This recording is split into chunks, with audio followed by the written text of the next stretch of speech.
नमस्कार दोस्तों, स्वागत है आपका आपके अपने यूट्यूब चैनल मन अप स्टोरीज में। दोस्तों, ये छोटी सी कहानी है अनोखा रिश्ता।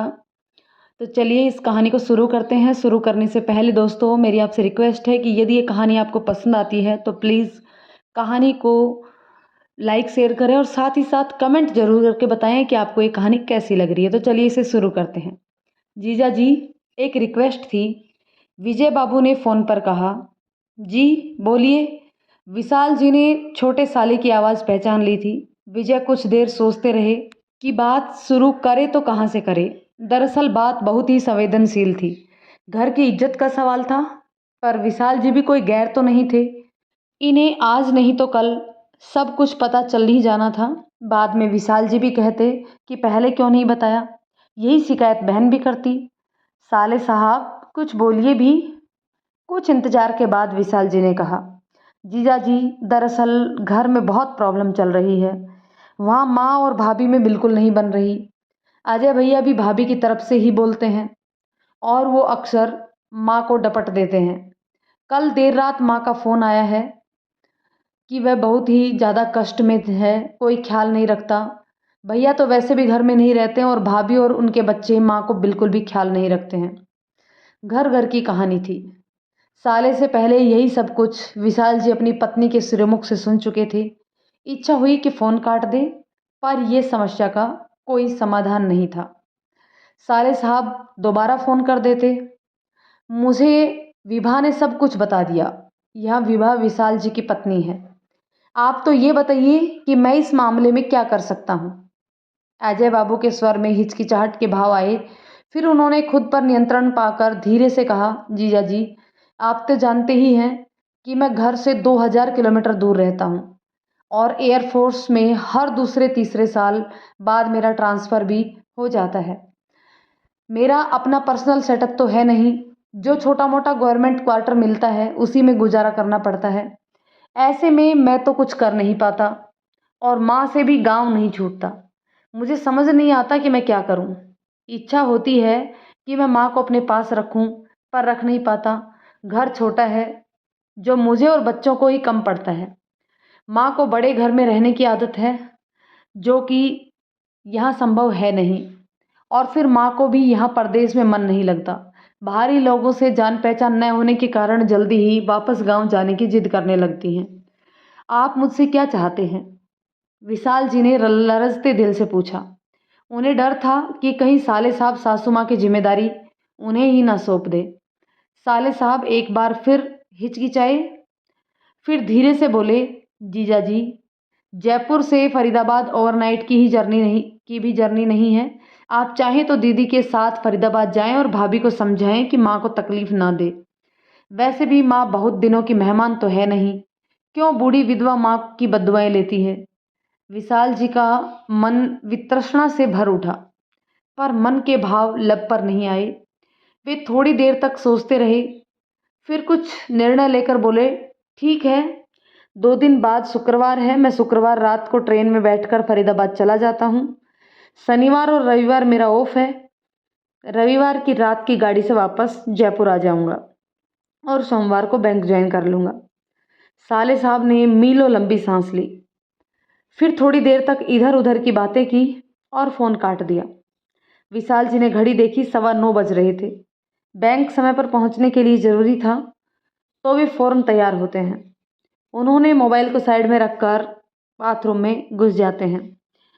विशाल जी एसबीआई बैंक की शाखा के प्रबंधक थे और जयपुर में वो पिछले 10 साल से ही रह रहे थे। हालांकि उनकी खुद की नौकरी में भी ट्रांसफ़र होते रहते थे, फिर भी जैक जुगाड़ करके वो आसपास ही अपना ट्रांसफ़र करवा लेते थे। इसलिए उन्हें जयपुर से में ही अपना 2 मंजिला निजी मकान बनवा लिया था। ऊपर की मंजिल में एक किराएदार रहता था और निचली मंजिल में वो खुद अपने परिवार के साथ रहते थे। पत्नी, स्वयं और 2 बच्चे। बड़ी बेटी थी जो 11वीं कक्षा में और बेटा 8वीं कक्षा में। घर में एक और सदस्य थी, नटखट पैमिलियन डॉग स्वीटी। रात के 11 बजे का वक्त था। विशाल जी बिस्तर पर लेटे हुए मोबाइल पर मनोरंजन ढूंढ रहे थे। विभाग किचन समेटने के बाद बच्चों को उनके कमरे में भेजकर शयन कक्ष में आई। विशाल जी ने पत्नी को देखकर मोबाइल एक तरफ रख दिया, फिर सहज भाव से बोले, सुबह विजय का फ़ोन आया था। मुझे बैंक जाने में देरी हो रही थी, इसलिए तुम्हें कुछ बताए बिना ही मैं चला गया था। क्या कह रहा था? विभा ने पूछा। वही, माँ और श्वेता भाभी के किस्से। माँ का भाभी के साथ निर्वाह नहीं हो पा रहा है। विभा, विजय चाहता क्या है? देखो, मुंह से तो कुछ कह नहीं पा रहा था मुझे। मुझे लगता है कि वह चाहता है कि हम माँ को यहाँ अपने साथ जयपुर में रख लें। विभा, पागल हो, ऐसा कहीं होता है क्या? क्या फर्क पड़ता है? बहुत फर्क पड़ता है। जब तक तुम्हारी माँ और पापा जिंदा हैं तब तक तो ठीक है, उनकी भी उम्र हो चली है। जिस दिन माँ या पिताजी में से कोई भी एक ऑफ हो जाएगा तो बचे हुए शख्स की जिम्मेदारी हमें ही तो झेलनी पड़ेगी। विशाल जी ने कठोर भाव से पत्नी की ओर देखा। विभा ने निर्विकार भाव से पति की ओर देखा, फिर बोली, कुछ बातें सुनने में कटु लगी होती हैं पर सच्चाई भी वही होती है। इसलिए प्रैक्टिकल बनो, खुद को भावनाओं में बहने मत दो। मुझे मालूम है कि जब मेरे ऊपर जिम्मेदारी आएगी तो मेरा भी कोई साथ नहीं देगा। अपनी अर्थी अपने कांधे। मैं भी किसी से कोई उम्मीद नहीं करूंगी, कोई शिकायत भी नहीं करूंगी। विशाल, तुम्हारी मर्जी। वैसे विजय के कहने पर मुझे फरीदाबाद तो जाना ही होगा। क्यों ना तुम भी साथ चलो? मायके जाना भी हो जाएगा और विजय को भी तसल्ली हो जाएगी कि बहन बहनोई दोनों माँ के पास गए थे। विभा, मैं कुछ बातें क्लियर करना चाहती हूँ। एक तो जवान बेटी हो रही है, उसे छोड़कर मैं कहीं जाना नहीं चाहती। दूसरा, दोनों बच्चों की पढ़ाई लिखाई, कैरियर का भी सवाल है। तीसरा, स्वीटी को भी नहीं छोड़ा जा सकता। विशाल, अगर हम लोग कार से चलें और स्वीटी को भी साथ ले चलें तो? विभा, सबसे अहम बात यह है कि मैं माँ के सामने पढ़ना ही नहीं चाहती।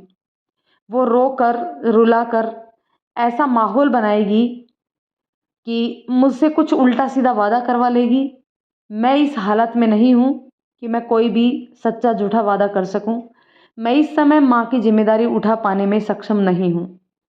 विशाल जी ने हैरानी से पत्नी की ओर देखा। My dear husband, Vibha light बंद करते हुए बोली, जायदाद सभी चाहते हैं पर जिम्मेदारी कोई नहीं चाहता। विशाल जी खामोश रह गए। विशाल जी शनिवार की सुबह अकेले फरीदाबाद पहुंचे। फरीदाबाद आने के लिए न विभा तैयार थी और न ही बच्चे।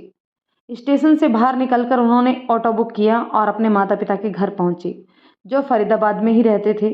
विशाल शुरू से ही ऐसा करते थे। पहले पिता के पास, फिर नहा धोकर परिवार के सभी सदस्यों से मिल करके नाश्ते पानी के पश्चात ससुराल या फिर कहीं और जाते थे। पिता पुराने ख्यालों के आदमी थे। सूटकेस अगर ससुराल में उतरता तो पिता कहते कि विशाल मेरे पास थोड़ी ही आया था, वह तो ससुराल आया था, बस आया था तो मिलने के लिए इधर भी आ गया। घर में सभी से मिलकर बतियाकर विशाल पिता की कार लेकर ससुराल पहुंचे। जयपुर से निकलने से पहले वह बड़े साले अजय को, जो कि दिल्ली में एक कंपनी में थे, को फ़ोन करके सूचना दे चुके थे कि वो शनिवार की शाम को फरीदाबाद में आपसे मिलना चाहते हैं। जब विशाल जी ससुराल पहुंचे तो दोपहर के 11 बज रहे थे। सासू माँ शारदा देवी को पहले से ही मालूम था कि दामाद जी आने वाले हैं, अतः वह भी उनकी प्रतीक्षा कर रही थी। श्वेता जी और उनके बच्चे स्कूल में गए हुए थे, जो दोपहर 2 बजे के बाद ही घर लौटते। सास दामाद के मध्य जो भी वार्तालाप होता उसे सुनने वाला कोई गवाह नहीं था। सासू माँ शारदा देवी को खुलकर बोलने की आज़ादी थी।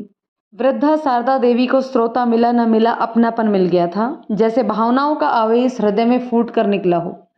पलकों ने बगावत कर दी थी। वह बहुत देर तक रोती रही, कलपती रही। जब मन का गुबार कम हुआ तो वॉश बेसिन में जाकर हाथ मुंह धोई, फिर बेटे बहू की, पोते की, मेड की, पड़ोसन की, दूसरे रिश्तेदारों की शिकायतों का खाता खोलकर बैठ गई। उन्हें हर किसी से शिकायत थी, पर सबसे ज़्यादा शिकायत थी अपनी बड़ी बहू श्वेता से। इतनी शिकायत कि अगर यमराज को भी वृद्धा पर दया आ जाती तो श्वेता अगले ही क्षण जीवित न रह पाती। विशाल जी ने वृद्धा को खुलकर बोलने दिया। जब शिकायतों का कोष रिक्त हो गया, मन के सारे गुबार निकल गए, तब तक विशाल जी समझ चुके थे कि सासू माँ नाराजगी वश विलाप कर रही है। वह 65 साल की थी, पर उम्र के लिहाज से बिल्कुल स्वस्थ थी। डायबिटीज और बीपी की दवाइयाँ जरूर खाती थी, पर उन दवाइयों का नकारात्मक प्रभाव कम से कम उनके शरीर पर परिलक्षित होता नहीं दिख रहा था। अच्छी भली हट्टी-कट्टी दिखती थी। मम्मी, आपका खाना, कपड़ा, दवाइयों की देखरेख कौन करता है? विशाल जी ने सहज भाव से पूछा। शारदा देवी, वही करती है, पर ऐसे जैसे एहसान जता रही हो। दोपहर और रात का खाना मेड बनाकर जाती है। सुबह और शाम का नाश्ता श्वेता मैनेज करती है। कपड़े, बर्तन, घर का झाड़ू पोछा, बिस्तर ठीक करने जैसे काम मेड कर जाती है। अगर मेड ना आए तो भी ज़्यादा फर्क नहीं पड़ता। डिश वॉशर, वॉशिंग मशीन और वैक्यूम क्लीनर जैसे उपकरण हैं। बच्चे भी थोड़ी सी मेहनत करते हैं तो भी सब हो जाता है। अगर अस्पताल ले जाना हो तो? वैसे तो छोटे मोटी तकलीफ हो तो मैं खुद ही ऑटो करके अस्पताल चली जाती हूँ, पर तकलीफ ज़्यादा हो या मैं खुद नहीं जा सकती हूँ तो श्वेता मुझे लेकर जाती है। सासू माँ इस तरह बोली जैसे कबूल करते हुए उनका कलेजा फट रहा हो। नए कपड़े लेने हो तो? शारदा देवी, बार त्योहार पर जब सबके लिए कपड़े खरीदे जाते हैं तो मेरे लिए भी कपड़े आ जाते हैं। विजय भी जब फरीदाबाद आता है तो वो भी मेरे लिए खरीदारी करता है। हर माह मुझे श्वेता 2000 रुपये के खर्चने के लिए देती है। 2000 में आपका गुजारा चल जाता है? शारदा देवी, मुझसे तो 200 रुपये भी खर्च नहीं होते। ज़रूरत पड़े तो मैं और भी पैसे निकाल सकती हूँ। अलमारी की चाबी तो मेरे पास ही रहती है। श्वेता ने कह रखा है कि जितनी ज़रूरत हो पैसे निकाल सकती हूँ। विशाल जी ताज्जुब से सास की तरफ देखे, फिर आश्चर्य मिश्रित स्वर में बोले, फिर आपका तकलीफ क्या है? बेचारी भाभी सब कुछ तो कर रही है आपके लिए। शारदा देवी, मैं क्या जानवर हूँ जो खाने पीने पहनने ओढ़ने के लिए दे दिया तो हो गया? मुझसे कोई बात नहीं करता। एक ही छत के नीचे हम अजनबियों की तरह रह रहे हैं। पोतो वीकू और चीकू के पास भी मेरे साथ बैठने का समय नहीं है। मुझे कहीं भी आने जाने की आज़ादी नहीं है। सब काम पूछ कर करना पड़ता है। मुझे तो पसंद की टीवी सीरियल भी देखने की अनुमति नहीं है। मैं किसी के घर जा नहीं सकती, किसी को अपनी मर्जी से घर बुला नहीं सकती। विशाल ने एक हुंकार भरी, फिर उठे और पूरे घर का निरीक्षण करने लगे। 5 बेडरूम, एक हॉल, एक किचन सेट का घर था। सभी बेडरूम में अटैच लेट बाथ थे। पूरा घर सुरुचिपूर्ण तरीके से सजा हुआ था। सजावट की हर चीज़ अपनी आभा बिखेर रही थी और अपने बहुमूल्य होने का प्रमाण दे रही थी। खुद सासू माँ शारदा देवी का कमरा सलीके से था। एक बड़ा सा टीवी सेट एक दीवार पर टंगा हुआ था। कमरे के बगल में एक छोटा सा पूजा घर भी था जहाँ दीपक और अगरबत्ती जल रहे थे। वे समझ चुके थे कि इस घर में समस्या ये थी कि कोई समस्या नहीं थी, सिर्फ दिमाग में खलल था जिसका इलाज शॉक ट्रीटमेंट था। मम्मी, मैं शाम को आता हूँ कहकर विशाल जी वहाँ से रुखसत हुए। शाम के 7 बज रहे थे जब विशाल जी वापस ससुराल पहुँचे। अजय जी ने उनकी की फ़ोन पर बातचीत हुई थी कि रात के 10 बजे तक घर आने वाले हैं, यानी आज रात विशाल जी को ससुराल में ही गुजारनी थी। श्वेता भाभी किचन में मेड के साथ काम करवा रही थी और सासू माँ अपने कमरे में किसी पड़ोसन महिला के साथ बातचीत कर रही थी। दोनों बच्चे अपने अपने कमरे में स्कूल से मिला काम निपटाने में लगे हुए थे। मौका अच्छा था। अभिवादन के उपरांत श्वेता भाभी विशाल जी को अपने बेडरूम में बिठाई और बोली, मैं चाय लेकर आती हूँ। विशाल जी एक विशालकाय टीवी ऑन कर एक कुर्सी पर बैठ गए। 10 मिनट के बाद श्वेता भाभी एक ट्रे में चाय, बिस्किट और नमकीन लेकर आई और एक मर्यादित दूरी पर कुर्सी खींच कर बैठ गई। विशाल जी मन ही मन किसी उलझन में थे और श्वेता भाभी का चेहरा भी बहुत ही गंभीर था। लीजिए चाय पीजिए। चाय का प्याला विशाल जी की ओर सरकाती हुई वह बोली, भाभी जी, दरअसल मैं आपसे कुछ कहना चाहता था माँ जी के बारे में। विशाल जी ने हैरानी से श्वेता जी की ओर देखा। श्वेता जी के होठों पर एक फीकी मुस्कान रेंग कर रह गई। विशाल जी, आप में और मुझ में एक ही तो कॉमन है, वह है हमारी सासू माँ। वह आपकी भी उतनी ही सास है जितनी कि मेरी।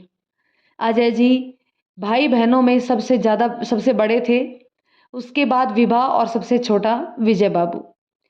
आप तो बहुत कुछ अंदाज़ा लगाए बैठी हैं, इसमें अंदाज़ा लगाने की क्या बात है?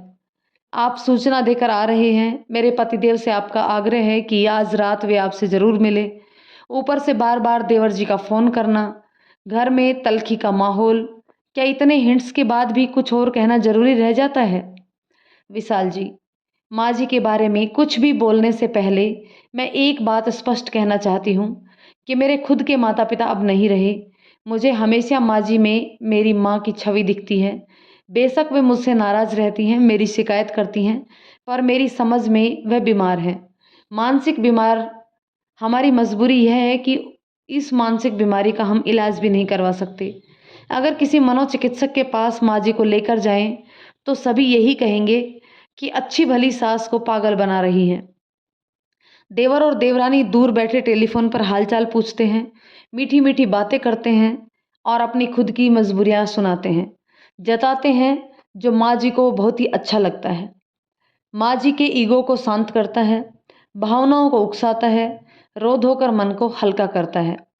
पर मेरी मजबूरी भी समझिए, मैं अकेली महिला घर देखूं या बच्चे संभालूं, गेस्ट रिसीव करूं या दुनियादारी निभाऊं, ऊपर से स्कूल जाऊं, स्कूल का भी काम घर लेकर आऊं। सच कहा जाए तो मुझे 1 मिनट की भी फुर्सत नहीं है। कभी कभी बच्चे या पति या खुद मेरा मन अच्छा खाने को करता है तो हमें किसी रेस्टोरेंट का मुंह देखना पड़ता है। अगर मेड नहीं मिली होती तो मेरे बच्चे जैम ब्रेड और जैम खाने के लिए मजबूर हो जाते, गंदे कपड़े जूते पहनकर स्कूल जाती। बोलते बोलते श्वेता जी का चेहरा आंसुओं से भर गया था। भावनाओं के आवेग ने आंखों को बहने के लिए मजबूर कर दिया था। वह अपने दुपट्टे से अपनी आंखों और चेहरे को पोंछने लगी। विशाल जी चुपचाप बैठे रहे। उन्होंने श्वेता जी को टोकना उचित नहीं समझा। जब वह संयत हुई तो फिर आगे बोली, विशाल जी, अब मैं भी 50+ की हो गई हूँ। मेरा खुद का शरीर थक रहा है।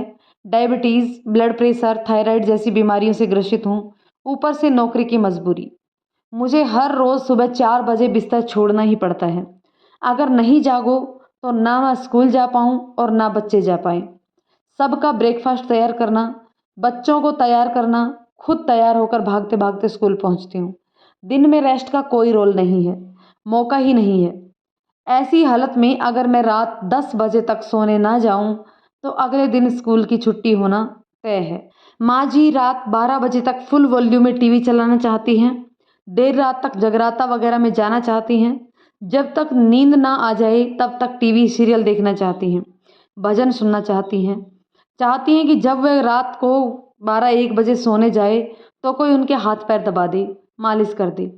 रात को उठ उठ कर चेक करे कि माँ जी को कोई ज़रूरत तो नहीं है। Full time live in made रखना चाहती हूँ तो उन्होंने इसमें भी ऐतराज़ है। अपने कमरे में किसी को रहने भी नहीं देना चाहती।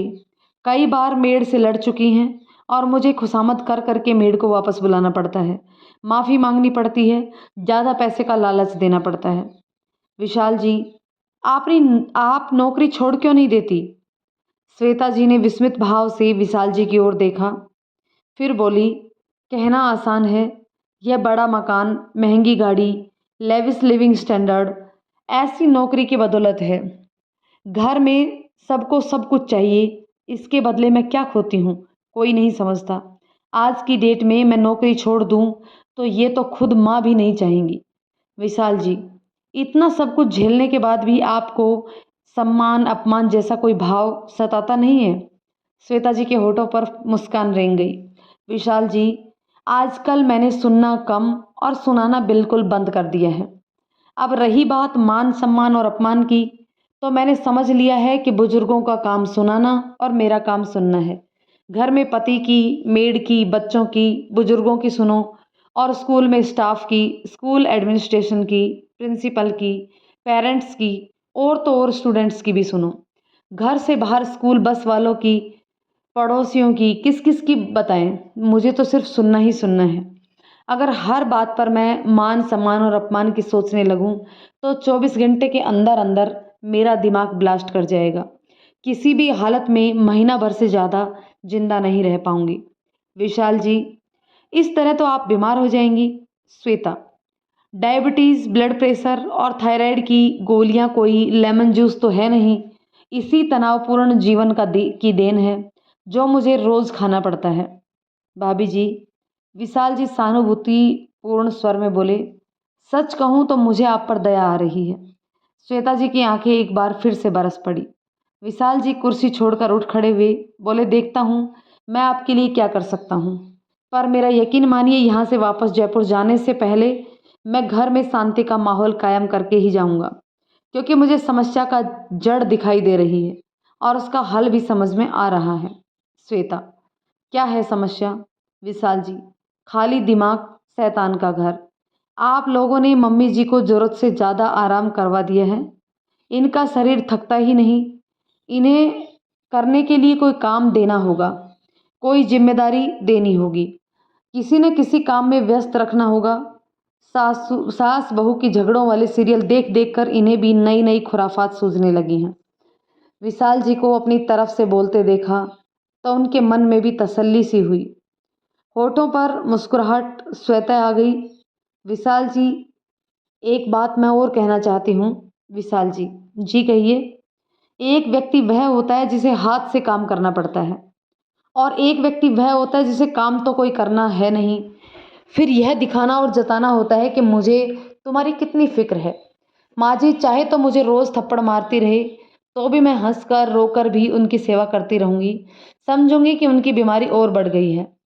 और मैं पहले ही कह चुकी हूँ कि माँ जी के लिए मैं कुछ भी करने के लिए तैयार हूँ, बर्दाश्त की हद तक सहने के लिए तैयार हूँ। पर तकलीफ तब होती है जब कोई दूर बैठकर मोबाइल के जरिए माँ जी के कानों में मंत्र फूंकता है, अच्छे भले शांतिपूर्ण माहौल में अशांति फैलाता है। देवर जी भले ही माँ जी के लिए कुछ भी ना करें, पर माँ जी को अनावश्यक भड़काएं तो नहीं। विशाल जी, भाभी जी आप निश्चित रहिए, ईश्वर ने चाहा तो बहुत जल्द सब ठीक हो जाएगा। दोनों के बीच फिर से शांति छा गई। भाभी जी, मुझे छत पर जाना है, विशाल जी उठते हुए बोले। क्यों? विशाल जी ने ऐसा इशारा किया जैसे सिगरेट पीना चाहते हों। श्वेता, दरवाज़ा बंद करके यहीं कस लगा लीजिए। अगर ड्रिंक करना चाहते हो तो वह भी मिल जाएगा। ड्रिंक? यहाँ घर पर? अजय जी ने आपके लिए कल शाम को ही 2 बोतलें भिजवा दिया था। ताज्जुब है, पर ड्रिंक नहीं, सिर्फ स्मोक करनी है। और मैं नहीं चाहता कि बच्चों या मम्मी जी को कुछ पता चल पाए। श्वेता जी चुपचाप उठी और छत पर जाने की सीढ़ियों की ओर इशारा कर दिया।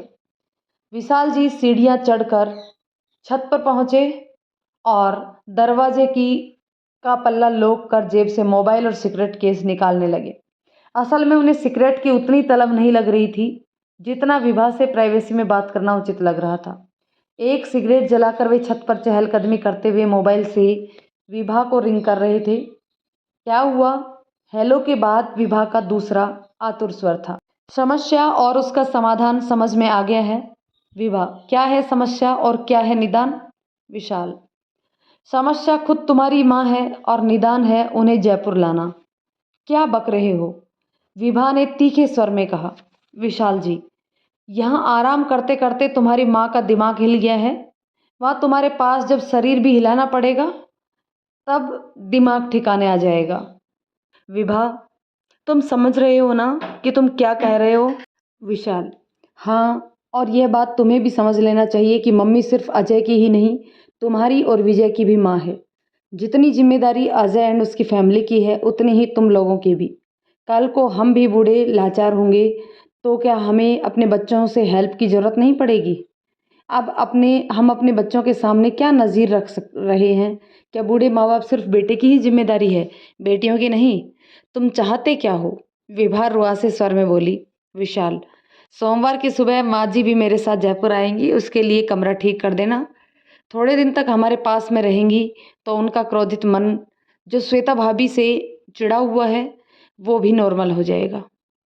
फिर उन्हें श्वेता भाभी के सेवा प्रेम और समर्पण का महत्व समझ में आएगा। अगर उन्हें फरीदाबाद से दूर नहीं ले जाया गया तो खुद भी नुकसान उठाएंगी और दूसरों को भी तकलीफ देंगी। तुम्हारा क्या है, तुम तो एक्स्ट्रा 2-3 हज़ार रुपये का राशन पानी ला दोगे, तुम्हारा फर्ज पूरा हो जाएगा। मरना तो मुझे है, विभा कलप कर बोली। विशाल जी, साल में 12 महीने होते हैं और तुम लोग 3 बच्चे हो, इसलिए 4-4 महीने माँ को तुम्हें अपने साथ रखना चाहिए।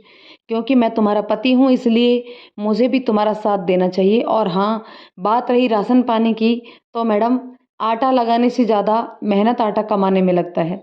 यकीन ना हो तो खाली जेब और अजनबी जगह पर जहाँ तुम्हें कोई नहीं जानता हो 2,000 रुपये की तलाश करना, या तो भीख मांगनी पड़ेगी या फिर खुद को बेचना पड़ेगा। शट अप, विभा चिल्लाई। विशाल जी ने फ़ोन डिस्कनेक्ट किया और मोबाइल पर अगली रात की ट्रेन का टिकट सर्च करने में व्यस्त हो गए। सास को जयपुर ले जाने के लिए किसी की हामी की ज़रूरत नहीं थी, खुद सास की भी नहीं। विशाल जी द्वारा फ़ोन काटते ही विभा का दिमाग भाएं-भाएं करने लगा। वह समझ नहीं पा रही थी कि माँ के आगमन पर वह खुश होवे या फिर दहाड़े मार-मार कर रोए। कैसी मजबूरी थी? अपना दुःख वह किसी से साझा भी नहीं कर सकती थी। वजह बात सास-ससुर के आगमन की होती तो वह सास-ससुर में लाख खोट साबित करती हुई उन्हें जयपुर न लाने के लिए दलीलें देती। पति से विवाद करती, झगड़ा करती, सास-ससुर को लौट जाने के लिए बाध्य करती। पर शारदा देवी उसकी माँ थी, जन्मदात्री थी। किसी से माँ की बुराई करती तो लोग माँ को नहीं, विभा को ही बुरा कहते। किसी के सामने उपहास का पात्र नहीं बनना चाहती थी। बेबसी के आलम में विभा की पलकों से आंसुओं की धारा बह निकली। कुछ देर तक रोने के बाद उसने कुछ सोचकर छोटे भाई विजय को उसके मोबाइल फ़ोन पर कॉल लगाया। भाई, ये कौन सी मुसीबत में डाल दिया तुम लोगों ने? फ़ोन लगते ही वह कलप कर बोली। क्या हो गया? विजय ने भी हैरान स्वर में पूछा। तुम्हारे जीजाजी माँ को हमेशा के लिए जयपुर ला रहे हैं। तू तो जानता है कि मुझसे मेरे खुद का काम तो होता नहीं। माँ की सेवा कैसे कर पाऊंगी मैं? देखा? विजय विजेता के भाव से बोला। मैं कहता था ना कि श्वेता भाभी कितनी बड़ी जादूगरनी है। जीजाजी को भी बेवकूफ़ बनाकर माँ को तुम्हारे पल्ले मढ़ दिया। अब दोनों भाई बहन एक दूसरे के अहम को संतुष्टि के लिए मोबाइल पर श्वेता की बुराई करने में व्यस्त थे।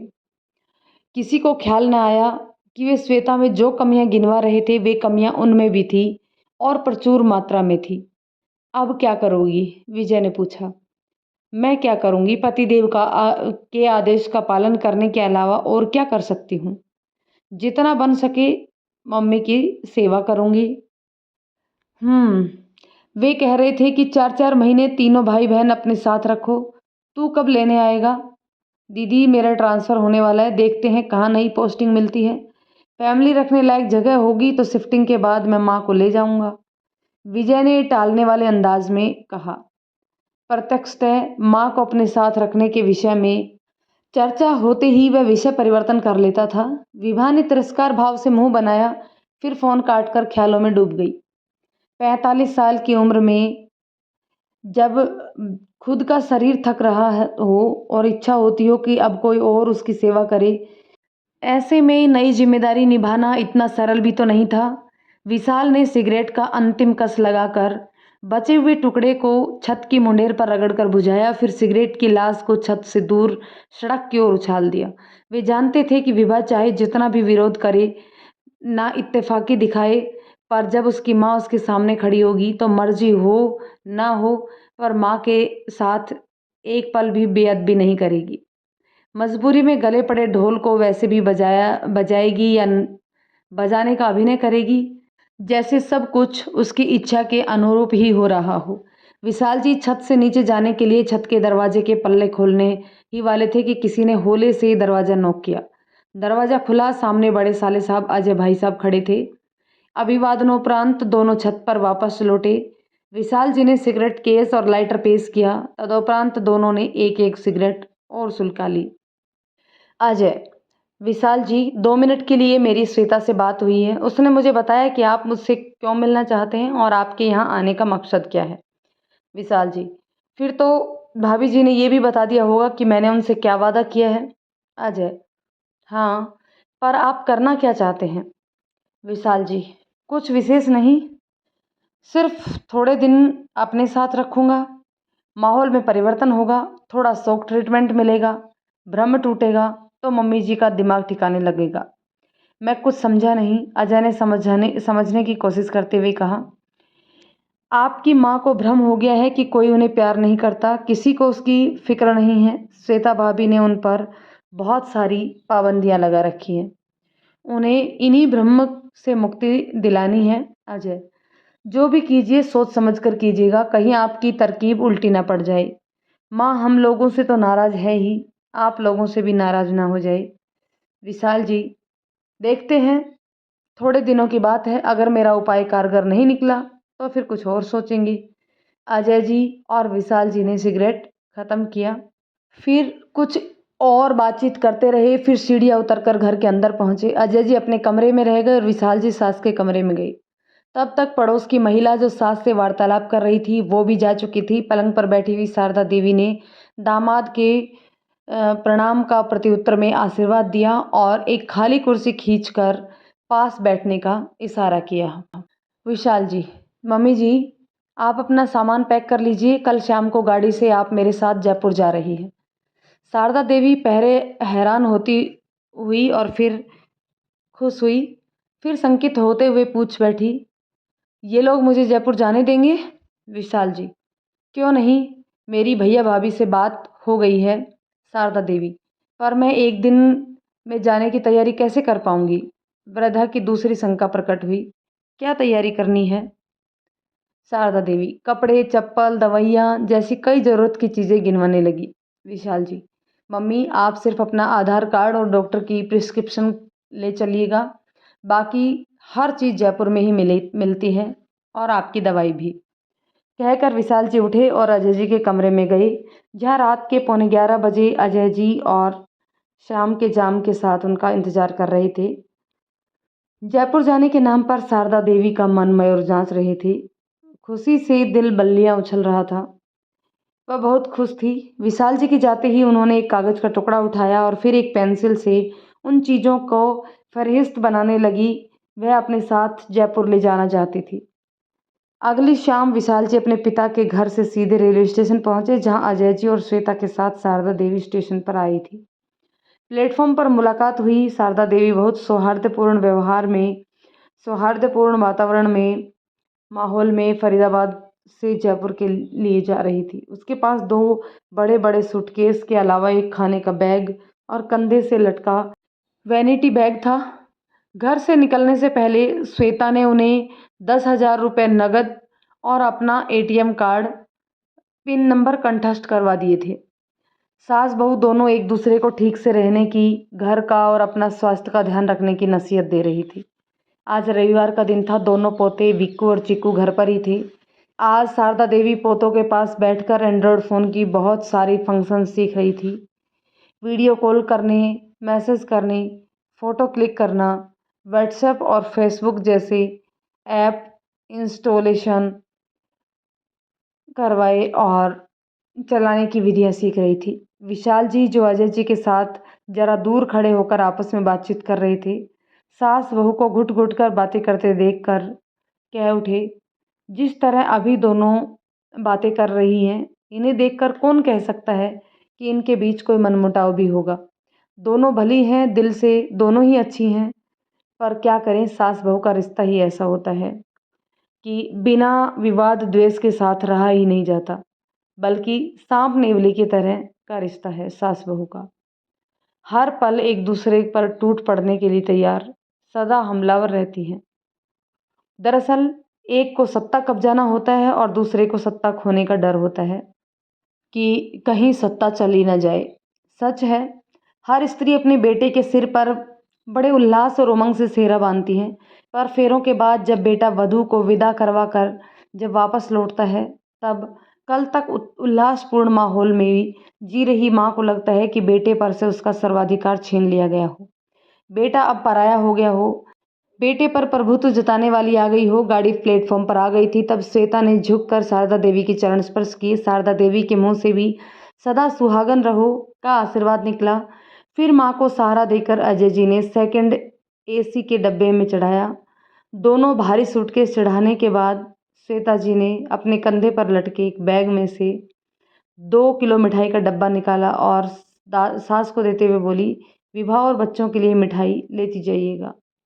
विशाल जी ने अपना और शारदा देवी का सामान नीचे एडजस्ट किया। 10 मिनट के पड़ाव के बाद रेलगाड़ी पुनः स्टार्ट हुई और अगले स्टेशन की ओर रवाना हो गई।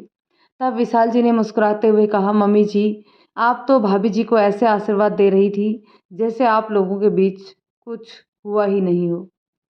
तो क्या करती? शारदा देवी तनिक कूड़ कर बोली, कोई पाँव छुए तो आशीर्वाद ही तो दिया जाता है। ये तो सही है, वैसे भी सदा सुहागन रहो का आशीर्वाद आपके बेटे की लंबी आयु के लिए है।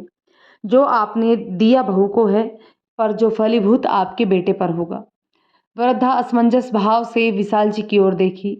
दरअसल वह समझ ही नहीं पाई थी कि विशाल जी ने क्या कहा था। जयपुर चलिए, जल्दी ही आपका भ्रम टूटेगा और आपके होश ठिकाने आएंगे, विशाल जी ने सोचा। फिर वह श्वेता जी के द्वारा दिए गए मिठाई का डब्बा खाने वाले बैग में रखने लगा। सुबह 5:30 बजे का वक्त था जब वे घर पहुंचे। विभा ने माँ का स्वागत बड़े ही उत्साह का प्रदर्शन करते हुए किया था।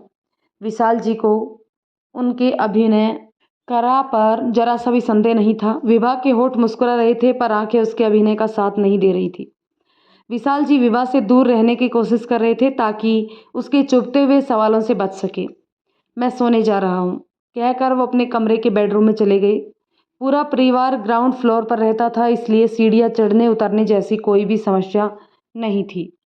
शारदा देवी को नवासे अवीश के कमरे के बगल वाला कमरा दे दिया गया, चाहे मजबूरी में ही, पर विभा ने कमरा माँ की रुचि के अनुसार सजा दिया था। घर में एक पुराना सा चालू हालत का टीवी सेट रखा हुआ था, उसे माँ के कमरे में रखवा कर डीटीएच कनेक्शन भी करवा दिया था। शारदा देवी का सामान उसके कमरे में पहुंचा दिया। जब वे घर पहुंचे तब वातावरण में अंधेरा ही था। माँ को उनके कमरे में पहुंचाकर रेस्ट करने के लिए कहकर विभा किचन का रुख किया। बच्चों को समय से स्कूल भेजने के लिए उसे रोज़ 6 बजे बिस्तर छोड़ना ही पड़ता था। बच्चों को तैयार होने में मदद करती, उनका लंच बॉक्स तैयार करना, उसके जूते कपड़े ठीक करना जैसे कई काम होते थे जो विभा को बतौर एक माँ व्यस्त रखते थे। इसी दौरान बेजुबान स्वीटी का भी ध्यान रखना पड़ता था, पर उसे उसके दबड़े से बाहर ना निकाला जाए तो वो भौंकते भौंकते उधम मचाती थी। 8वीं कक्षा में पढ़ने वाले अवीश की जिद पर स्वीटी को इस शर्त पर घर पर लाया गया था कि स्वीटी का पूरा ध्यान अवीश को रखना पड़ेगा। उसे नहलाना निवृत्त करवाने का काम अवीश करेगा, खाने की व्यवस्था विभा को करना था। स्कूल जाने से पहले अवीश स्वीटी को सुनसान नाले की ओर घुमा कर लेकर आता था। अवीश स्वीटी को घुमा कर वापस लाया, तब वह अपने लिए अजनबी शारदा देवी को देखकर नाराजगी से भौंकने लगी, जिसे अवीश ने डपट कर चुप करवाया था। पामेलियन कुतिया होती ही कितनी बड़ी है, पर काट लेगी, इंजेक्शन लेने पड़ेंगे, इसके डर से शारदा देवी सिकुड़ कर रह गई। शारदा देवी को पहला झटका स्वीटी ने ही दे दिया था। विभा माँ के आगमन पर जरा भी खुश नहीं थी। कभी इसे माँ पर गुस्सा आता था तो कभी उसे पति पर। चूँकि माँ मेहमान थी इसलिए वह माँ से क्या कहती, अगर कुछ कहती तो मायके से भी जाती, खुद उसकी माँ ही उसकी बदनामी करती। पति मुंह छुपाकर सोया पड़ा था। एक बार इच्छा हुई कि जगाकर सवालों की बौछार कर दे, पर जानती थी कि अगर नींद पूरी नहीं हुई तो दिन भर बैंक में जमहिया लेते रहेंगे और शाम को खुद विभा की क्लास लगाई जाती। इसलिए फिलहाल उसने वेट और वॉच की नीति पर चलने की सोच ली थी। अपने मुंह से कुछ कहो नहीं, इंतजार करो कि अगला क्या कहता है। माँ के प्रति एक ही विचार आया कि जो अत्यधिक सुख सुविधाओं के बावजूद असंतुष्ट रहती थी, वह जल्द ही यहाँ से भी उगता जाएगी। बाद में जो बदनामी होगी उसका ख्याल किए बिना ही पति महोदय जैसे किसी जिद के हवाले होकर माँ को घर ले आए थे। दिन के 10 बजने वाले थे जब बच्चे स्कूल और विशाल जी बैंक जा चुके थे। विभा 2 प्याली चाय लेकर आई और माँ के साथ चाय पीती हुई बोली, मम्मी चाय पीकर तुम्हारा सामान अलमारी में जमा देते हैं। स्कूल जाने से पहले नवासी नव्या शारदा देवी से मिलकर गई थी और हड़बड़ाहट का प्रदर्शन करती हुई बोली थी, नानी अभी तो मैं लेट हो रही हूँ, शाम को लौटती हूँ तो बातें करते हैं। रात के 10 बज रहे थे। विशाल जी खाना खाने के बाद अपने घर की छत पर सिगरेट का कस लगाते हुए चहलकदमी कर रहे थे। मोबाइल उनके पास था। कुछ विचार करके उन्होंने विजय बाबू को फ़ोन लगाया। औपचारिक हाय हेलो के बाद विशाल जी मुख्य मुद्दे पर आते हुए बोले, विजय बाबू अगर कुछ दिनों तक और आपकी मम्मी फरीदाबाद रह जाती तो कोई ना कोई अनिष्ट हो कर रहता, या तो खुद को कुछ नुकसान पहुंचाती या फिर श्वेता भाभी को बहुत बहुत बीमार कर देती। श्वेता भाभी का नेचर ही ऐसा है, वह किसी के साथ एडजस्ट नहीं कर पाती हैं। विजय बाबू ने अलग ही राग अल्पाया। विशाल जी बेकार की बातें हैं ये, उन जैसी कोई नहीं। आपको आपकी माताजी जैसा कहती हैं आप सच मान लेते हैं। अगर माताजी ही सही हैं तो आप स्वयं माताजी को अपने साथ क्यों नहीं रखते। अब कहिएगा कि मकान छोटा है, घर में उनका मन नहीं लगता, पास पड़ोस से कोई जान पहचान नहीं है। विजय बाबू, सच कहो तो ये सब बहानेबाजी हैं। आप अपने हृदय पर हाथ रखकर अपनी अंतरात्मा से सवाल पूछिएगा, क्या आप स्वयं या आपकी पत्नी या आपके बच्चे माताजी के साथ कंफर्टेबल रह पाते हैं? दोष माताजी का भी नहीं है। एक तो जैसे जैसे बुढ़ापा बढ़ता जाता है, मन बच्चे की तरह हठ करने लगता है। दूसरा, हर किसी ने ये सोच लिया है कि बुढ़ापा आराम करने की उम्र है। माताजी को बेवजह क्यों आराम करवाना चाहते हैं आप लोग? ठीक है, इस उम्र में वे ज़्यादा मेहनत का, ज़्यादा भारी, ज़्यादा देर तक काम नहीं कर पाती, पर जितना और जो काम कर पाती हैं, उसी में उन्हें व्यस्त क्यों नहीं रखा जा सकता? माताजी से ज़्यादा उम्र की बहुत सी महिलाएं हैं जो जीविका के लिए श्रम करती हैं। चूँकि श्रम करती हैं इसलिए स्वस्थ भी रहती हैं। आप क्या काम करवाना चाहते हैं मम्मी से? विजय बाबू व्यंग भरे स्वर में बोले। देखना, धीरे धीरे सब बाहर आ जाएगा। अभी 2-4 दिन तक तो माँ बेटी का मिलाप होने दो, इधर उधर की चुगलियाँ भी हो जाने दो। जिस जिसके मन में जितना जहर भरा है उसका भी वमन हो जाने दो। जहर थूकने से शरीर से विष निकालने का भरपूर मौका दूंगा। फिर अगले सप्ताह से माँ जी को एहसास दिलाया जाएगा कि रोटियां मुफ्त में नहीं आती। आप दिन भर योजना बनाते रहो कि क्या खाना है, क्या पीना है, कब सोना है, कब जागना है, कब कौन सा टीवी सीरियल देखना है, और कोई दूसरा आपके मंसूबों को पूरा करने के लिए अथक श्रम करता रहे। मेहनत उसकी और मौज आपकी। ठीक है, आपको जो उचित लगे कीजिए, विजय ने उकताहट भरा स्वर से कहा। विशाल जी, वो तो मैं करूँगा, पर एक बात आप भी गांठ बांध ले, अपनी मजबूरियों का रोना रो रो कर अपने कर्तव्य से नहीं बच सकते। विजय, क्या मतलब? माताजी सिर्फ अजय जी और श्वेता भाभी की ही जिम्मेदारी नहीं है, आप 3 भाई बहन हैं, इसलिए साल में कम से कम 4 महीने आपका भी फर्ज बनता है कि आप माताजी को अपने पास रखें, उनका ध्यान रखें। विजय, लगता है श्वेता भाभी का जादू आपके सिर पर भी चढ़कर बोल रहा है। वैसे ही मैं उन्हें जादूगरनी ऐसे ही थोड़ी ना कहता हूँ। जादूगरनी शब्द विशाल जी के जेहन से टकराया। इस संबोधन को वे विभा के मुंह से भी पहले भी सुन चुके थे। बोले, लगता है भाई बहन में पहले से ही सलाह हो चुकी है। फिर तो ये भी बता दीजिए कि आपकी बहन की नज़र में मैं मूर्ख हूँ, आपकी नज़र में मेरी क्या औकात है? विशाल जी तलख स्वर में बोले, जीजा जी, आप बात का बतंगड़ न बनाएं, मैं 4 महीने बाद मम्मी को अपने साथ ले आऊँगा। विजय बाबू वार्तालाप का पट्टाक्षेप करते हुए बोले। विशाल जी ने रिस्ट वॉच पर निगाह डाली। 10:30 बजने वाले थे। अमूमन वो 2 घंटे के अंतराल पर दूसरा सिगरेट नहीं जलाते थे, पर आज छोटे साले की बातों ने उनके मन को व्यथित कर दिया था। बिल्कुल गिरगिट की तरह रंग बदला था उसने। श्वेता ने बिल्कुल सही आकलन किया था उनके लिए। वह उन लोगों में से था जो दूर बैठकर फिक्र कर सकता था, दुखी आत्मा को सहानुभूति के बोल बोलकर औषधि रखने के बहाने उनके जख्म को और कुरेद सकता था। खुद जिम्मेदारी उठाने की नौबत आए तो अपनी मुसीबत सुनाकर खुद को असमर्थ सिद्ध करता था। खैर, विशाल जी भी मन के कच्चे न थे, न इरादों से कमज़ोर थे। उन्होंने जो निर्णय लिया था वह किसी के भरोसे नहीं लिया था।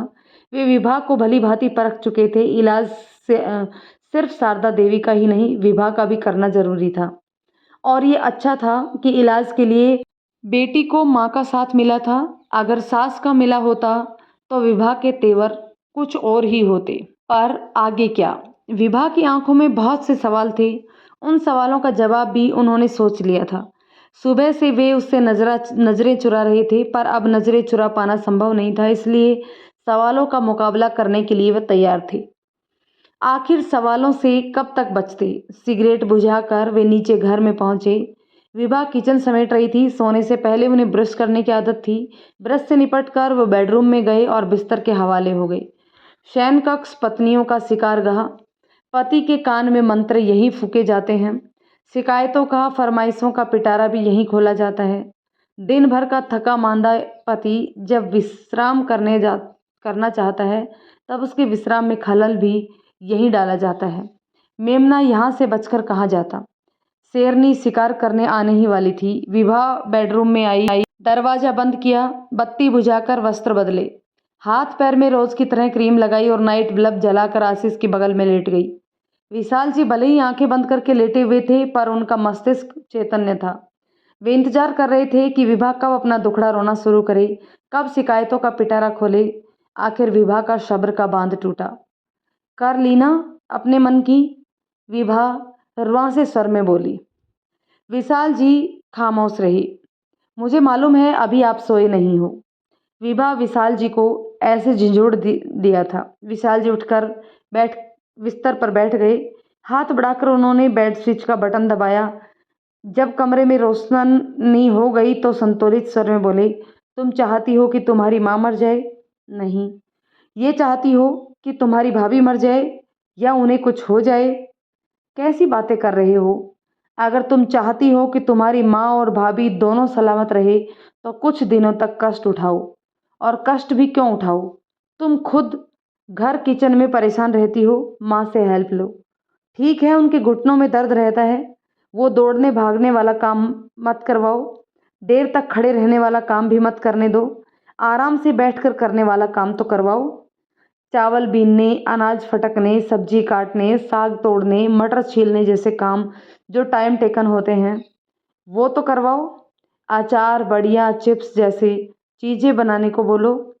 और भी बहुत से काम हैं जो वो कर सकती हैं। वे जितना व्यस्त रहेंगी तुम उतना ही फ्री होगी। विभा, अगर माँ मेरे साथ भी कंफर्टेबल ना रही तो? अव्वल तो ऐसा होगा नहीं। माताएं अपनी बेटियों से की बड़ी बड़ी गलतियां भी अनदेखा कर देती हैं। उन्हें तुम एहसास दिलाना कि वो मेहमान नहीं, इस घर के सदस्य हैं। अगर मेरे सब कुछ करने के बाद भी माँ मेरे साथ एडजस्ट नहीं हो पाई तो? विभा ने अपना दूसरा सवाल दोहराया। तो भी हमारा क्या घटा घटा है?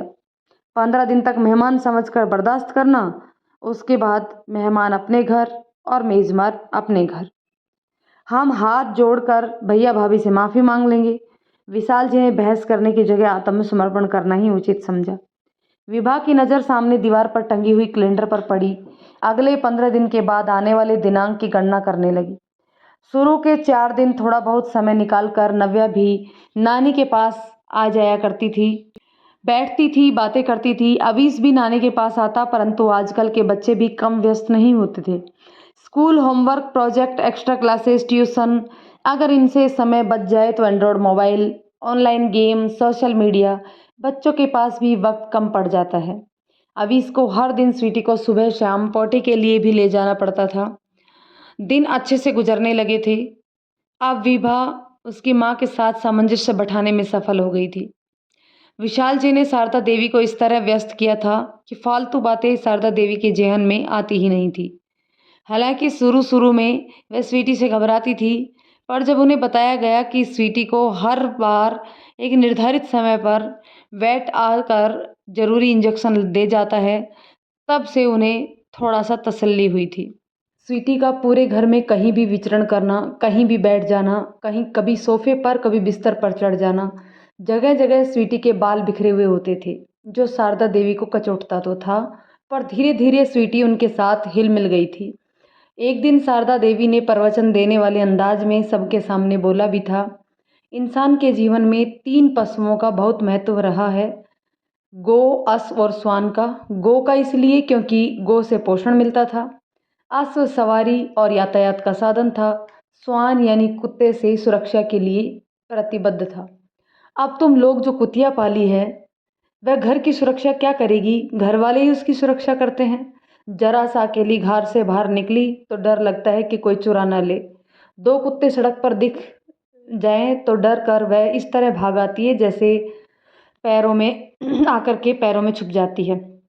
मम्मी जी, ये सुरक्षा के लिए थोड़ी है, ये तो बच्चों के लिए जीते जागता खिलौना है। खतरनाक कुत्ते पालो और खुद भी डरो और पड़ोसी और किराएदारों को भी डराओ, सबसे दुश्मनी अलग से मोल लो, विशाल जी ने कहा। शारदा देवी खामोश रह गई थी। एक दिन जब अभी स्वीटी को टहलाने के लिए ले जा रहा था तब विशाल जी बोले, नानो नानी को भी साथ ले जाओ। ऑर्थोपेडिक डॉक्टर इन्हें एक्सरसाइज के लिए भी कहते हैं, पर वो ये करती नहीं। स्वीटी के बहाने इनका भी चलना फिरना हो जाएगा। उस दिन बाध्य होकर शारदा देवी को अविश के साथ जाना ही पड़ा। दरअसल शारदा देवी की सारी मेडिकल रिपोर्ट्स विशाल जी ने एक ऑर्थोपेडिक डॉक्टर को दिखलाया था। घुटने में दर्द है, देर तक चला नहीं जाता, देर तक खड़ा नहीं रह सकते, जैसे बहाने बनाकर वो भी टालती रहती थी। विशाल जी का अंदाज अलग था। वो तमाचा मारने से पहले सहला देते थे। हर बात को मीठी चाशनी में लपेट कर कहते थे। बिल्कुल कुम्हार की तरह व्यवहार था उनका। थपकियाँ देने से पहले अंदर सहारा देते थे। अवीस कुछ दिनों तक नानी के साथ स्वीटी को टहलाने ले जाया करता। फिर विशाल जी के इशारे पर अवीस कोई ना कोई बहाना बनाकर घर में रह जाता और नानी स्वीटी के साथ सैर करती। बाद के दिनों में स्वीटी भी शारदा देवी की ही जिम्मेदारी बन गई थी। विभा भी विशाल जी के दिशा निर्देशों के अनुसार शारदा जी से रोज़ काम लेती थी। मम्मी जितना कर सको करो, आकर बाकी मैं कर दूंगी कहकर वह घरेलू काम सौंपती थी और ड्राइंग रूम में सोफे पर बैठी बैठी शारदा देवी टीवी देखती देखती कई काम कर देती थी। 20 दिन के प्रवास के बाद ही वह साल भर की जरूरत भर के चिप्स पापड़ वड़ियाँ तैयार करवा दी थी। जब कभी विशाल जी घर पर फुर्सत से होते तो सास से पारंपरिक भोजन की फरमाइश करते। साथ ही जोड़ देते कि विभा बनाती तो है पर ये ढंग से मेहनत नहीं करती या आपने इसे सही तरीके से पकाना सिखाया ही नहीं। उस दिन सासू माँ दामाद की बातों को चुनौती की तरह लेती थी और बूढ़ी अम्मा का हुनर सामने आ जाता।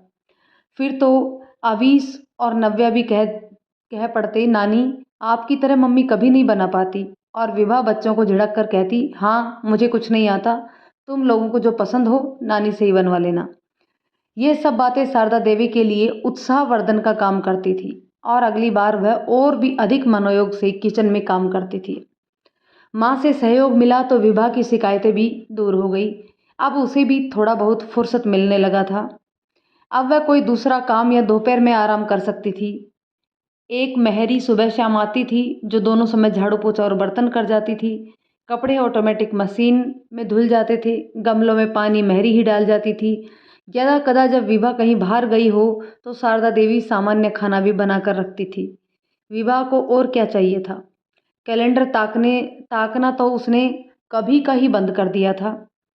अब तो उसे ये सोचकर दहशत होती थी कि माँ के जाने के बाद वो काम कैसे करेगी। माँ ने उसकी आदतें बिगाड़ दी थी। मन क्लेश मुक्त हुआ तो शारदा देवी के दिन भी मज़े से गुजरने लगे थे। एक शाम जब विशाल जी बैंक से लौटे तो उनके हाथ में रामायण थी। शारदा देवी को सादर भेंट करते हुए बोले, मम्मी जी हम लोगों को रामायण पढ़ने का समय तो नहीं मिलता, क्यों ना आप पढ़ें और बाद में हमें समझाएं। उस शाम के बाद हर शाम विशाल जी बैंक से लौटने के कम से कम आधा घंटा शारदा देवी के पास बैठते और दिन भर में क्या पढ़ा क्या समझा सास के श्रीमुख से सुनते। पहले पहल तो शारदा देवी को अटपटा सा लगा था, पर नियमित पाठ के बाद उसे भी आनंद आने लगा। एक समय हर किसी से असंतुष्ट रहने वाला, शिकायत करने वाला मुख जब रामायण की चौपाइयों का पाठ करने लगा, उसे समझने एवं उसकी व्याख्या करने लगा, उसके करने लगा, तो शारदा देवी का हृदय परिवर्तन हुआ। अब उसकी लोगों के प्रति भावनाएं बदली। जिसके प्रति मन कटु भाव था मृदुल भाव में बदलने लगा था। धीरे धीरे नजरिया भी बदला। मन जो पहले कमियां ढूंढता था अब उसमें त्याग का भाव आने लगे। खुद को श्वेता की जगह रखकर सोचा तो उसे एहसास हुआ कि कितना इतना श्रम तो उन्होंने भी अपने जीवन में कभी नहीं किया था। उनकी भी सास थी बतौर सास। वह अपनी बहू से जो अपेक्षाएं रखती थी, जब वह बहू की भूमिका में थी तो क्या वह अपनी सास की अपेक्षाओं पर खरा उतरती थी? ईमानदाराना जवाब था, नहीं। उसके युवावस्था में इतनी सुविधाएं नहीं थी तो इतना संघर्ष भी नहीं था। मेहनत तब भी करना पड़ता था, पर मेहनत ही करना था। जीवन इतना तनावपूर्ण नहीं था। और रही बात सास की, तो सास से सुनना तो उन्हें भी पड़ता था। सास की असंतुष्टि का शिकार तो वह भी थी। रामायण के बाद दूसरे धार्मिक ग्रंथ एवं अन्य उच्च कोटि के साहित्य भी विशाल जी ने मुहैया करवाया। कई बार होता ये था कि विशाल जी शारदा देवी के पास बैठे हुए होते थे। शारदा देवी कथाओं का सारांश सुना रही होती थी और विशाल जी का दिमाग बैंक की उलझनों में उलझा हुआ करता था। नई योजनाएं बना रहा होता था, समस्याओं का सोच रहा होता था। ज़हनी तौर पर वे वहाँ उपस्थित नहीं होते, फिर भी शारदा देवी को वो ये एहसास नहीं होने देते कि वो सुन नहीं रहे हैं या उस प्रवचन में उनकी कोई रुचि नहीं थी। खाली दिमाग शैतान का घर यूं ही नहीं कहा जाता। अब शारदा देवी के पास काम था, सोच में जिम्मेदारी थी, शाम को सुनाने के लिए कुछ पढ़ना था। उनका भी मन वहाँ रम गया था। दिन प्रतिदिन आधे घंटे की यात्रा और बैंक में भी पर्याप्त समय देना था। कभी कभार कोई उलझन हो तो रात को 10 भी बैंक में ही गुजर सकते थे। विशाल जी का थोड़ी दूर स्थानांतरण हो गया। हुआ ये कि विशाल जी ने एक कमरा किराए पर ले लिया। शनिवार की शाम जयपुर लौटे और सोमवार को सुबह घर से निकलकर सीधे बैंक पहुंचे। जब कभी कोई छुट्टी हो या फिर लौटना संभव होता तो विशाल जी जयपुर आ जाते। शारदा देवी जिसे विशाल जी मजबूरी में घर लाए थे, आज उनका बहुत बड़ा सहारा थी। विवाह को माँ से सहायता तो मिलती ही थी, अब पति की गैर मौजूदगी में माँ के होने से सुरक्षा की भावना भी बनी रहती थी। ऐसे घर में भी जब नए पति साथ रहते थे, बच्चे भी स्कूल जाते थे, जरूरत की चीज़ों के लिए विवाह को भी हाट बाजार जाना होता था, पर माँ के कारण कभी दरवाजे पर ताला लगाने की आवश्यकता ही नहीं पड़ती थी। वैसे तो बाहरी सहायता के लिए पड़ोसी थे, अपने मकान के 2-2 किराएदार भी थे, पर बड़ी हो चुकी नव्या के कारण वह गैर लोगों की अपने घर में उपस्थिति चाहती नहीं थी। दुनिया विभा ने भी देख रखी थी, कितना स्वार्थी जीव है मनुष्य, पल पल अपना स्वार्थ खोजता है। अपने स्वार्थ के हिसाब से ही अपनी प्राथमिकताएं बदलता है। सास को रेलवे स्टेशन छोड़कर श्वेता पति के साथ एक मॉल में गई थी। वहाँ भी कुछ खरीदारी की थी। देर हो रही थी तो होटल से खाना पैक करवाकर घर लौटी थी। होटल का खाना देखकर विक्कू चिक्कू दोनों खुश हो गए थे। खाना खाते समय श्वेता को पहले की भांति उन व्यंजनों में स्वाद नहीं लगता था। दरअसल खाना तो वही था, पहले की तरह ही स्वादिष्ट, पर श्वेता के मन स्थिति प्रसन्नचित्त नहीं थी। बेवजह खुद को सताती हुई आत्मग्लानि से पीड़ित सास अगर किसी उत्सव में गई होती तो बहुत खुशी की बात थी, पर हकीकत वह जानती थी। विदाई के समय का सौहार्दपूर्ण माहौल एक आडंबर के अतिरिक्त कुछ न था। अजय जी ने जैसे श्वेता की मनोदशा को भांप लिया था। उसकी ठुड्डी उठाकर वीरान सी आंखों में झांकते हुए बोले, ज़्यादा सोच विचार ना करो, कुछ एक दिन की बात है, माहौल बदलेगा तो माँ की सोच भी बदलेगी। वैसे भी वो वृद्धाश्रम थोड़ी ना गई हैं जो तुम्हें इतनी चिंता हो रही है। ज़्यादा से ज़्यादा 2 महीने रहेगी, फिर यहाँ आने की जिद करने लगेगी। श्वेता ने सिर को झटका और डाइनिंग टेबल पर से सामान समेटने लगी। शुरू के 2 दिन ही श्वेता को घर में शांति का माहौल लगा। खिटपिट बंद थी तो सुख की सांस आई, पर ज्यों-ज्यों दिन बीतने लगे घर में शून्यता का भान होने लगा था। ये शून्यता का व्रत निरंतर बढ़ता जा रहा था। आज शारदा देवी को गए 4 दिन हुए थे कि मेड ने किचन में काम करते हुए श्वेता से कहा कि भाभी, जब से अम्मा गई है तब से यहाँ सुख शांति है। चुप करो, श्वेता क्रोधवश मेड को झिड़क दी। इस घर की मालकिन है वो, जो चाहे कर सकती हैं। इस घर में मम्मी का जिक्र भी इज्जत से किया करो। मेड चुप रह गई, पर तभी से श्वेता का मन विचलित हो रहा था। रात के 8:30 बज रहे थे।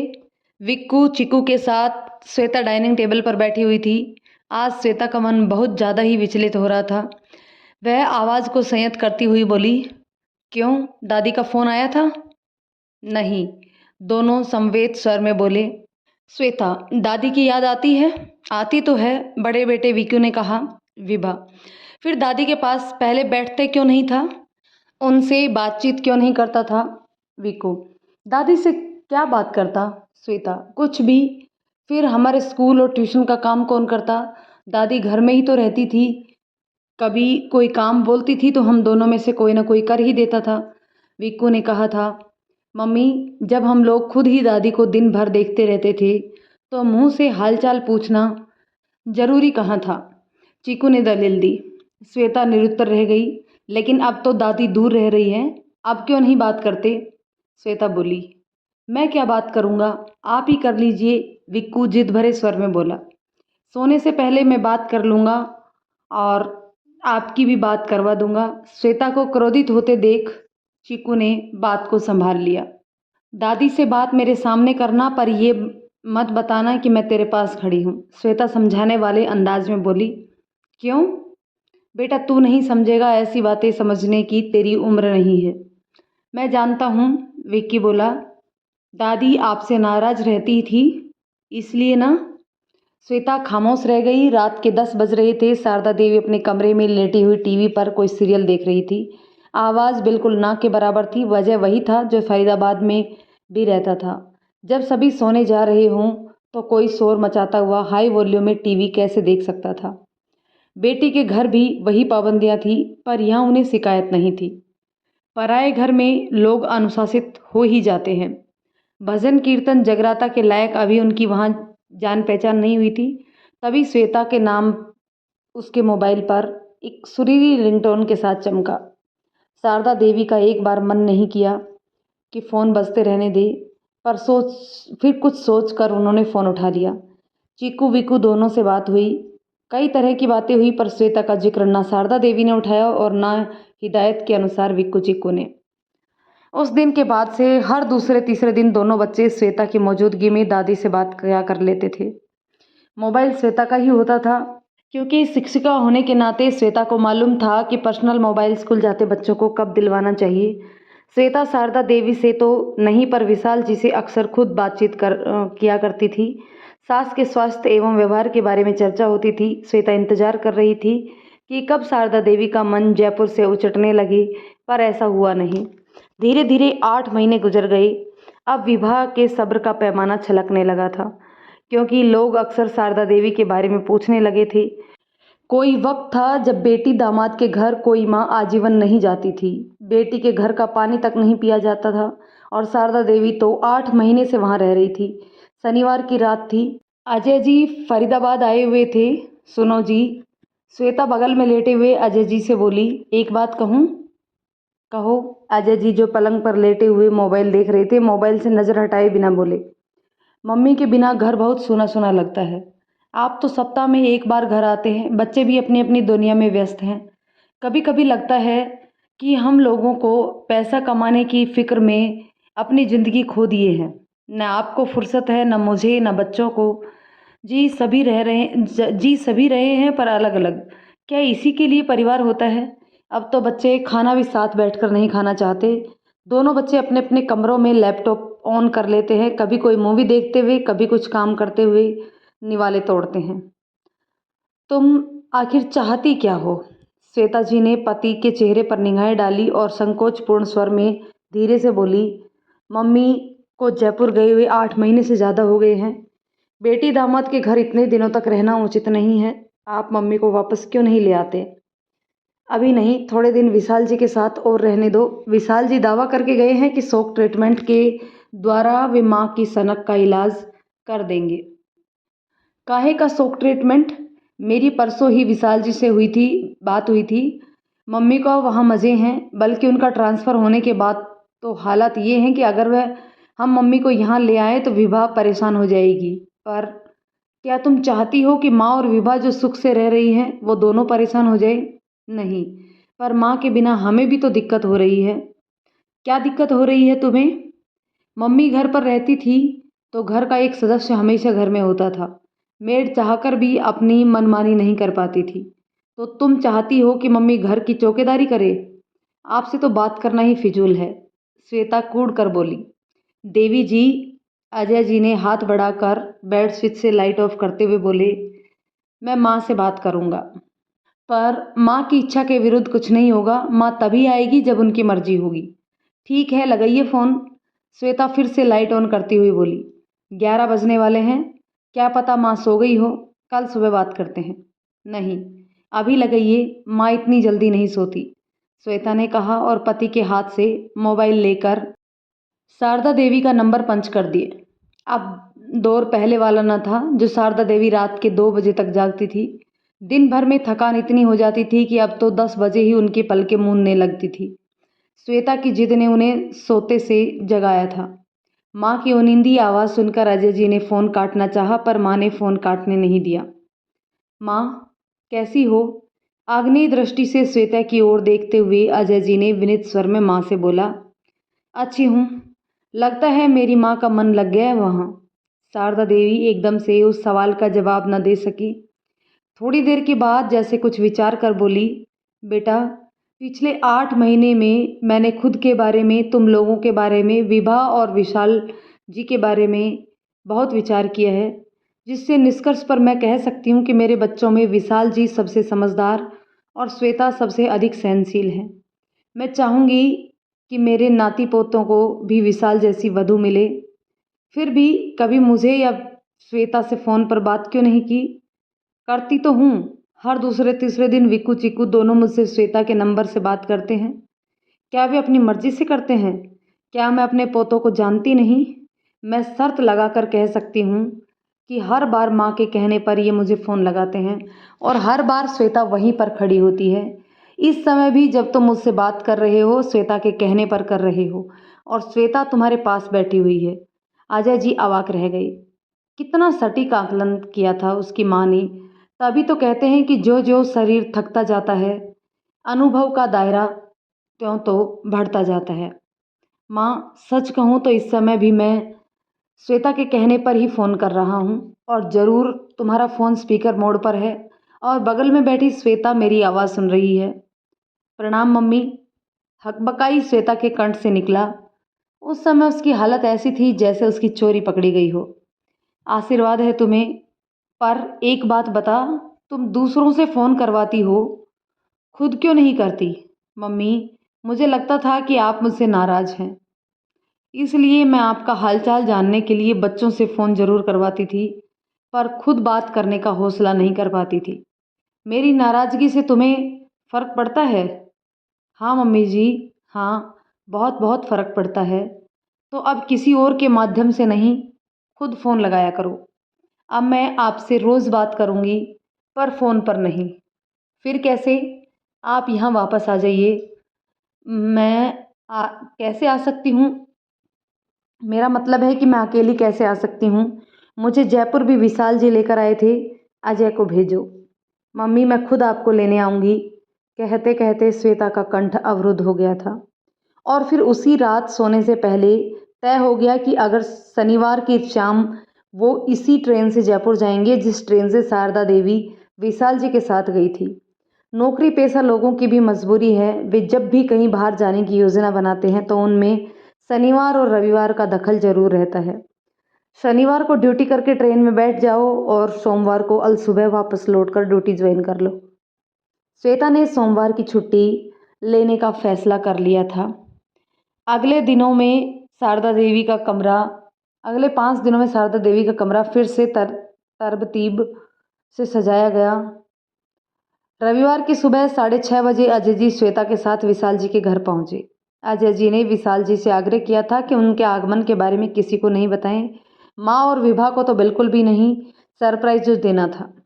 दोनों बच्चे घर पर थे। श्वेता का कहना था कि वो दोनों अब बड़े हो गए हैं, अकेले जीना भी इन्हें सिखाना होगा। वैसे भी सिर्फ 2 दिन की बात थी, खाना मेड बनाकर ही जाएगी और इन्हें करना ही क्या है। अगर किसी कारण से मेड ना भी आए तो इनके तो वारे न्यारे हो जाएंगे। ऑनलाइन मनचाहा फूड ऑर्डर करेंगे। पहले शौक से करते थे, इस बार मजबूरी में कर लेंगे। विशाल जी उन्हें लेने स्टेशन आना चाहते थे, पर अजय जी ने जोर देकर उन्हें स्टेशन आने से मना कर दिया था। आप रोज रोज तो नींद खराब करते ही हो, रविवार का दिन तो आराम से देर तक सोइए। गाड़ी लगभग राइट टाइम पहुंची थी। अजय जी चाहते तो 5 बजे ही विशाल जी के घर पहुंच जाते, पर आदतन सभी का हित समझने वाले पति पत्नी ने फैसला किया था कि हम तो जाग ही रहे हैं, उनकी नींद क्यों खराब करें। वे ऑटो से उतरे। ठीक उसी समय शारदा देवी स्वीटी के साथ प्रातः भ्रमण हेतु गेट के बाहर निकल ही रही थी कि सामने ऑटो रुकता देख ठिठकी। फिर आगंतुकों पर नजर पड़ते ही उसके हाथ से स्वीटी की जंजीर निकल गई। ऑटो के जाने के बाद पति पत्नी ने शारदा देवी की चरण स्पर्श किए। बूढ़ी बाहों ने अपने पुत्र वधू को अपने दामन में भींच लिया। जंजीर छूटते ही स्वीटी जो कुचाले भरती हुई बाहर निकली, रास्ते में किसी देसी कुत्ते को देखकर वापस लौट आई थी और अपनी उपस्थिति जताने के लिए हौले से घुर रही थी। तुम लोग अंदर जाओ, मैं इसे 15 मिनट में टहलाकर बाहर लाती हूँ, कहकर शारदा देवी झुककर जंजीर को उठा लिया। 5 मिनट के अंदर घर में पूरी तरह जाग हो गई थी। नव्या, जिसे देर तक बिस्तर पर पड़े पड़े मोबाइल चलाने की आदत थी, मामा मामी के आगमन की बात सुनकर सोफे पर बैठे अजय और विशाल जी के पास आ गई थी।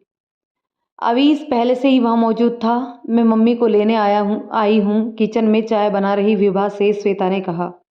भाभी, मम्मी ने जब मेरी आदतें खराब कर दी हैं, तब आप मम्मी को ले जाओगी? फिर तो मेरी हालत ही खराब हो जाएगी, विभा बोली। श्वेता संकोचपूर्ण भाव से मुस्कुराकर कह गई। कहने के लिए उसके पास जैसे कोई शब्द ही नहीं था। शारदा जी जब स्वीटी के साथ घर वापस लौटी, तब अजय जी ने कहा, माँ, शाम की गाड़ी है, अपना सामान पैक कर लेना। मैं मम्मी को सामान पैक कर देती हूँ, श्वेता उठती हुई बोली।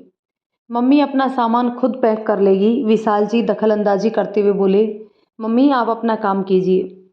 जब शारदा देवी वहाँ से चली गई तब विशाल जी ने धीमे स्वर में बोले, आप फिर उनकी आदतें बिगाड़ देंगी। इन्हें अपना काम स्वयं करने दीजिए। इन्हें आपकी सहायता की ज़रूरत है, सेवा की नहीं। दिन भर घर में उत्सव का माहौल रहा। अच्छा खाना पीना, घर परिवार की बहुत सी बातें, सभी खुश थे विभा के अलावा। विभा जिसे कभी माँ के आगमन पर ऐतराज़ था, आज माँ के जाने पर दुखी थी।